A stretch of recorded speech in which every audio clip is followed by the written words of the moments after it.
Bienvenidos a Fox Noticias, les informa Andrea Linares. Tras 5 días de emotivos testimonios, la audiencia preliminar ha llegado a su fin y el juez Tony Graff ha decidido tomarse un tiempo antes de determinar si el hombre acusado de asesinar a Charlie Kirk enfrentará un juicio. Los fiscales pasaron la semana presentando su caso contra Tyler Robinson, de 23 años, mostrando videos de vigilancia, pruebas de ADN y mensajes de texto que, según ellos, contienen supuestas confesiones que lo implican en el crimen. También escuchamos el testimonio del ex compañero de cuarto y expareja de Robinson, Lance Twiggs. Twiggs declaró ante el tribunal que Robinson le pidió una herramienta para grabar balas antes del tiroteo. La corte también vio parte de la entrevista grabada sobre su relación, la carta que Robinson había dejado y las conversaciones que mantuvieron después del ataque. También vimos el rifle que, según la policía, habría sido el arma utilizada para asesinar a Charlie Kirk. Las fuerzas del orden informaron que fue encontrado envuelto en una toalla en un área boscosa del campus. Un reportero de Fox en la sala asegura que Erica Kirk no pudo contener las lágrimas durante parte del testimonio del jueves, especialmente cuando se presentaron los mensajes de texto de Robinson en los que hablaba del arma utilizada en el asesinato. En cuanto a los próximos pasos, las declaraciones finales están programadas para el 1 de septiembre, cuando el juez Graff decidirá si los fiscales han presentado pruebas suficientes para que el caso por homicidio agravado pase a juicio. Sandra Hoyos, abogada y analista legal, quien ha dado seguimiento muy de cerca a este caso, me acompaña para darnos su punto de vista y reaccionar. Bienvenida como siempre. Gracias. Abogada, ¿qué dejó exactamente esta audiencia preliminar? ¿Qué aprendimos en el proceso y cuáles son tus primeras impresiones? Aprendimos que hay muchas evidencias en contra de Tyler Robinson. Tuvimos la oportunidad de escuchar las declaraciones, como bien dijiste al principio, Andrea, de el compañero de cuarto de él. Tuvimos la oportunidad de prácticamente ver una confesión donde él manda un mensaje de texto a través de una aplicación que dice, lo que sucedió ayer lo hice yo. Es un caso que lo que podemos ver hasta lo que se ha demostrado ahora es que hay muchas evidencias contundentes que confirman que si un jurado es presentado estas evidencias, van a encontrar que Tyler Robinson es culpable del asesinato de Charlie Kirk. Ahora, ¿por qué hacen esto? Esto es la oportunidad que tiene Fiscalía de poder retar, vamos a decir, estas evidencias a ver si realmente son fiables, cómo fueron obtenidas las balas, cómo fue la evidencia conservada en el proceso de la investigación. Y todos estos temas son temas que en este proceso la Fiscalía tiene oportunidad de investigar. Ahora, ¿qué es lo más contundente que se observó durante este proceso judicial que también vale la pena destacar? Me estabas comentando que en el estado de Utah hay algunas diferencias si lo comparas con otros estados con un caso de este índole. Así es. En muchos estados directamente la fiscalía recoge las evidencias y las comparten con lo que sería un gran jurado. El gran jurado es el que decide, y es un panel normalmente de 6 personas que deciden, mira, si el caso está listo para proceder, nosotros sí pensamos que hay suficiente evidencia para traer cargos. Utah, muy a lo contrario de muchos otros estados, lo hace como un juicio casi preliminar. De hecho, le dicen una audiencia preliminar. Y en esta audiencia preliminar va a ser el juez quien determina si hay suficientes evidencias para ahora entonces decidir hacer un juicio completo. En esencia es como un mini juicio, pero de un punto de vista jurídico da lugar para menos error porque la determinación la está haciendo Mm, el jurado, no un ya. jurado, sino que el juez. Ahora, este es un caso de alto perfil. Sí hubo un momento en que la defensa llegó a cuestionar la evidencia presentada. ¿Es esto común? ¿Qué te parece, pues, la estrategia? Pues es la única estrategia que tienen realmente Mm, porque es un caso donde las evidencias son muy fuertes. Tenemos ujú. prácticamente una confesión, tenemos el testimonio del compañero de cuarto, como dijimos, tenemos las balas que están prácticamente engraved o escritas. Entonces, lo único que le queda a la defensa realmente hacer es decidir si estas evidencias, como te dije anteriormente, son evidencias que se pueden presentar según las reglas de evidencias que existen en el Estado, si son fiables, si fueron alteradas, si el video fue alterado, si usaron AI. Recordemos que hoy en día hay muchas maneras de jugar con las evidencias. Entonces, esta es la oportunidad que realmente tiene la Fiscalía para decir, no, este testimonio que es muy obviamente prejudicial, no puede entrar. Abogada, y cuando llegue el 1 de septiembre, ¿qué podremos esperar ese día? Y si esto efectivamente avanza a un juicio, ¿podríamos tener fecha este mismo año? Sabemos que el 1 de septiembre le van a dar a los abogados, tanto la defensa como el Estado, la oportunidad de hacer sus últimos argumentos, o sea, sus argumentos de cierre, concluyendo qué es lo que son las evidencias, por qué debe de ir el caso a juicio o no debe ir a juicio. Como dijimos, lo más probable es que el juez les asigne una fecha de juicio en ese momento, que los cargos ya sean oficiales. Veamos juicio este año, no creo, es un caso muy complejo. Lo más probable es que los abogados van a necesitar un poco más de tiempo para preparar el caso para juicio final. Recuerda que tienen oportunidad de tomar muchas examinaciones juradas, hay un proceso de descubrimiento que todavía a lo mejor quedan partes que no han sido concluidas. Entonces, yo creo que esperamos más bien a principio del 2027. Pues Sandra Hoyos, abogada y analista legal, como siempre, muchísimas gracias por acompañarme. Estaremos Un pendientes. gusto, Andrea, gracias. Gracias. 3 nuevos casos involucrando a inmigrantes ilegales vuelven a despertar la indignación por las políticas de fronteras abiertas del expresidente Joe Biden. Lo analizamos con un ex agente de la patrulla fronteriza en solo instantes.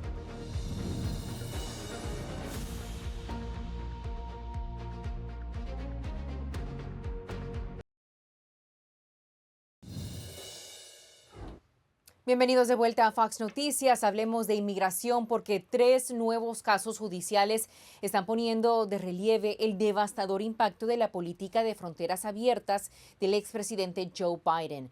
Según reportes, en Carolina del Norte, un inmigrante ilegal de México fue acusado por la muerte de una niña de 6 años después de no respetar una señal de alto. El inmigrante ilegal conducía con una licencia revocada. Y peor aún, ya había sido deportado 3 veces, en 2018, 2023 y 2024. El Departamento de Seguridad Nacional lo dijo claramente, esta tragedia era completamente evitable. Y esto también lo era.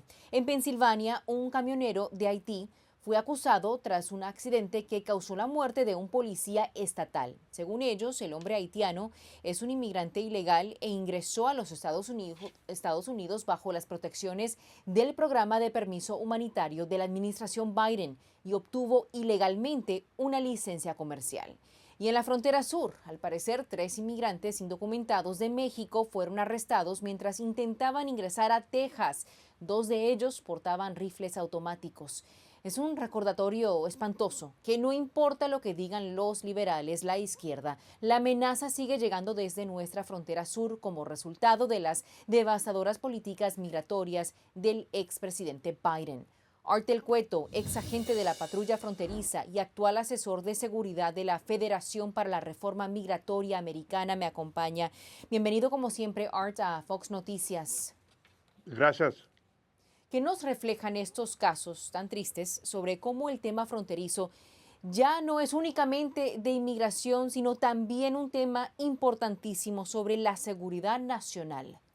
Mira, el problema desgraciadamente en muchos de estos casos es como hemos hablado, las polémicas, lo que hizo el presidente Biden anteriormente ha causado problemas que seguimos viendo los efectos de las fronteras abiertas, pero al mismo tiempo estamos viviendo una época muy difícil porque hay políticos dentro de Estados Unidos que continúan hablando con la gente en áreas públicas y dicen no obedezcan, no sigan las leyes. Entonces, lo que está pasando es que estamos viendo víctimas de los dos lados en esta forma, desgraciadamente, y va a seguir hasta que digamos, ya, fin, ya es bastante, tenemos que mover y respetar las leyes para empezar y poder capturar a los individuos que dejaron entrar durante la última presidencia, y muchos de esos que han pedido asilo, si los detienes y los haces que demuestren su caso, al fin eso es lo que ellos estaban pidiendo.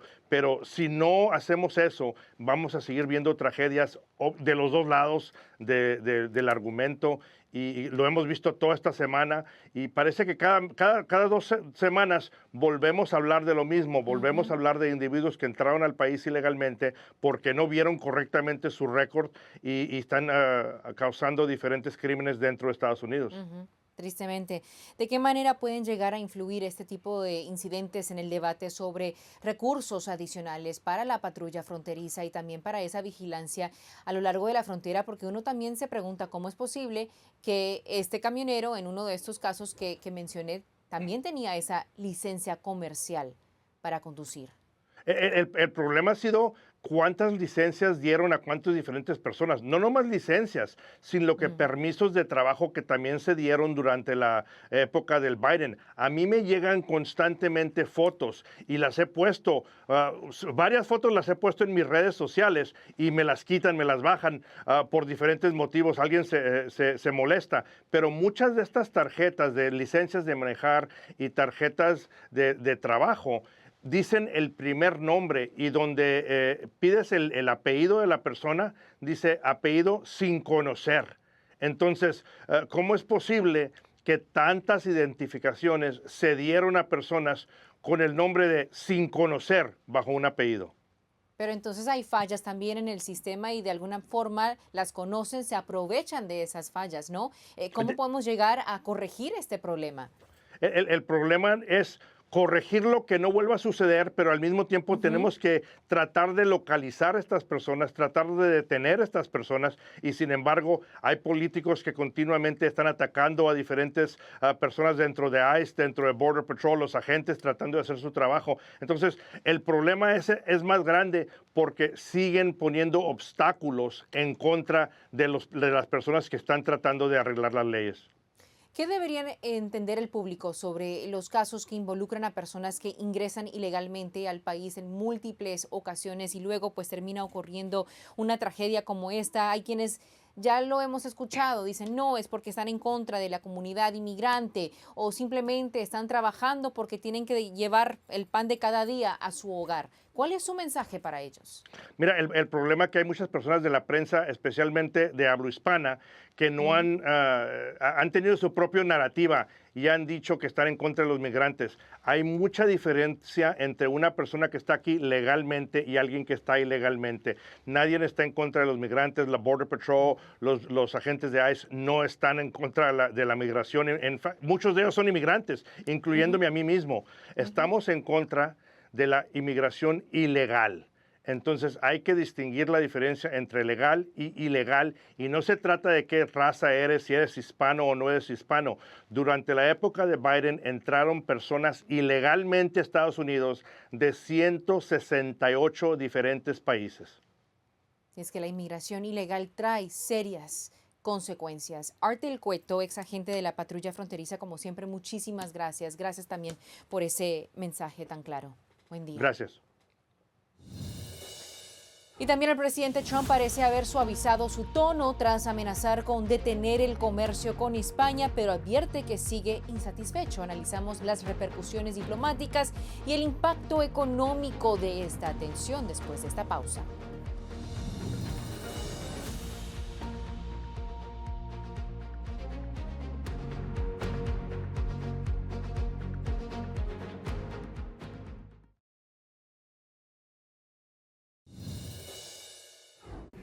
And I'm not happy with NATO because of the fact that they didn't want to help us with the #1 state sponsor of terror. Spain is a wasted cause. We don't want to do any trade business with Spain anymore, by the way. I'd like you to cut it off.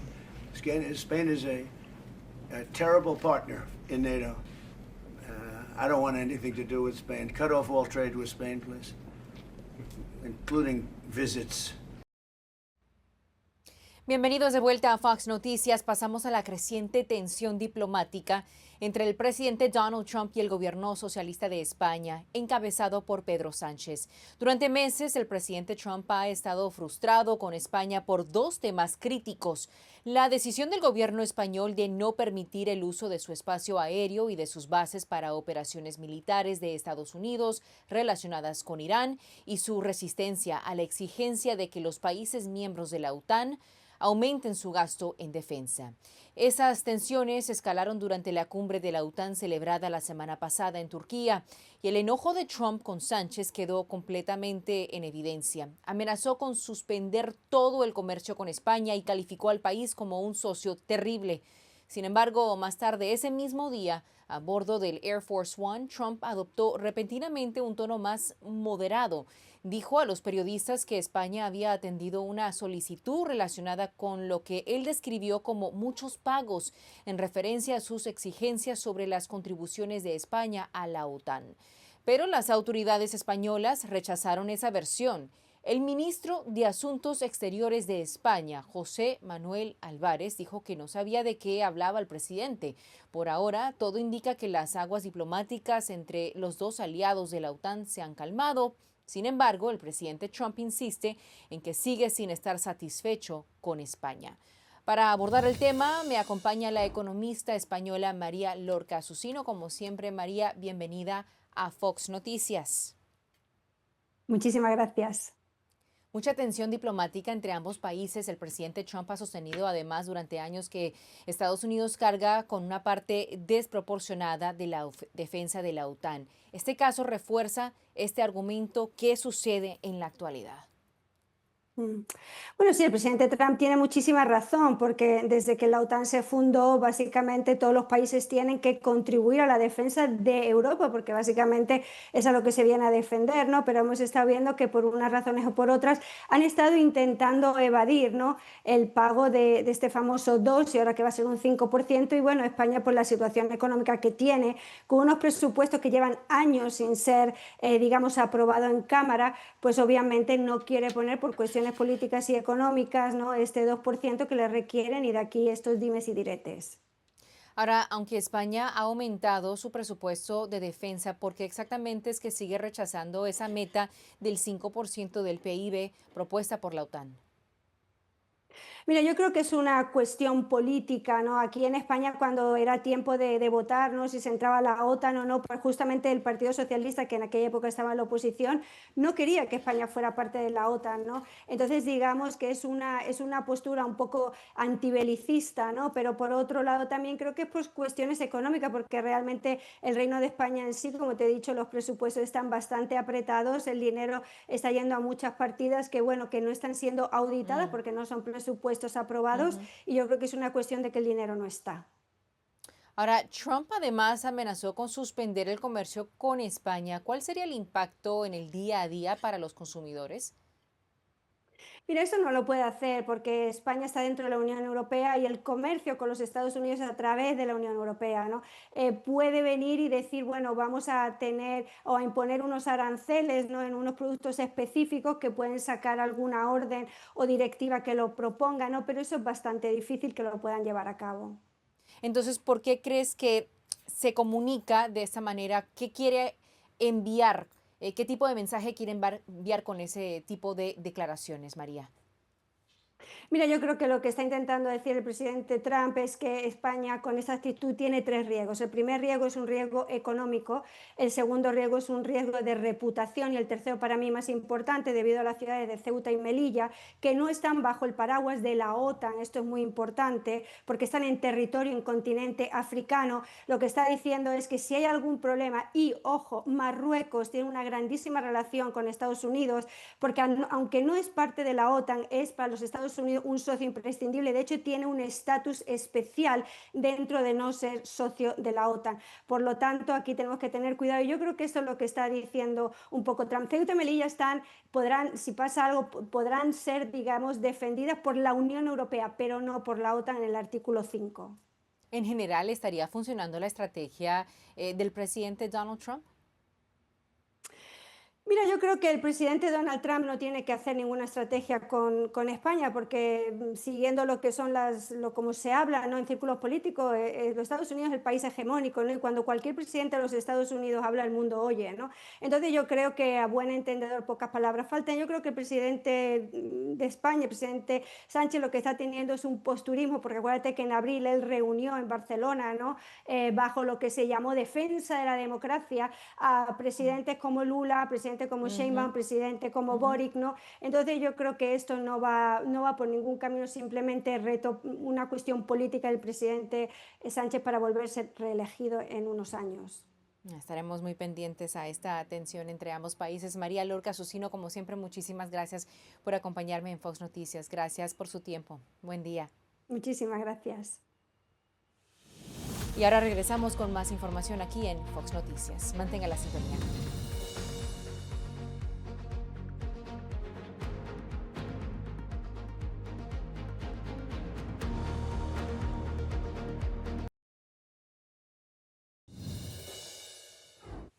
Muchísimas gracias por acompañarnos el día de hoy. Nos pueden seguir en Instagram, Facebook, X, TikTok y WhatsApp para que no te pierdas nada. Siempre con Fox Noticias. Yo soy Andrea Linares.